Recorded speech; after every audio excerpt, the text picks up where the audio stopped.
మాట్లాడిన రోల్స్ ఏది చేసిన రోల్స్ కట్ చేస్తే ఆ లక్షలే మంచి ఫ్యామిలీని నిలబెడుతుంది. మంచు విష్ణు గారి క్యారెక్టర్ ఆయన బాగా చేస్తారు. ఆయనలో కొత్త ఎమోషనల్ యాక్టింగ్ చూసాం. నిజంగా చెప్పాలంటే ఒక కొత్తదనాన్ని చూసాం. అంటే ఏది చేసినా ఏది చెందినా ప్రతిదీ వెటకారం అయిపోయింది కదా.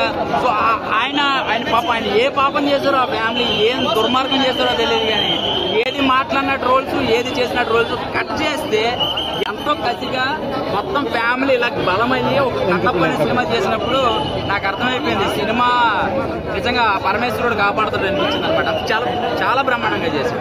అంటే ఇంటర్వ్యూలు అడిగారు, ఎవరు అడిగారో మీరే అడిగినట్టు ఉన్నారు నాకు తెలిసి. మీరు మాంసాహారం తిన్నారని. శివుడికే మాంసాహారం పెట్టాను, నేను తినకూడదు అంటే షూటింగ్ లో కూడా తిన్నాను. అంటే అది పాజిటివ్ గా తీసుకోవచ్చు, నెగిటివ్ గా తీసుకోవచ్చు. ఇది పాజిటివ్ గా తీసుకున్నాడు, పాజిటివ్ గా నెగిటివ్ తీసుకున్నాడు. నెగిటివ్ అది మనం ఏం చేయలేం. కానీ సినిమా పరంగా చెప్పాలి అంటే కనుక సినిమా ఫస్ట్ హాఫ్ అంతా కూడా కొంచెం ల్యాగ్, అసలు బోర్ కొట్టింది చెప్పాలంటే. సెకండ్ హాఫ్ సినిమా అసలు కన్నప్ప సినిమా అనేది సెకండ్ హాఫ్ చాలా భక్తిగా ఉంది, చాలా ఎమోషనల్ గా టచ్ అయింది. సో యాక్టింగ్ పరంగా కూడా మంచు విష్ణు గారు కొత్తగా చూపించారనమాట కథించుకోవడం. ఎందుకంటే గతంలో చూసిన సినిమాలు డి కానీ కొన్ని సినిమాలు అయితే అవన్నీ పోల్చుకుంటే కొత్త వెర్షన్ గా ఉందన్నమాట. బాగుంది.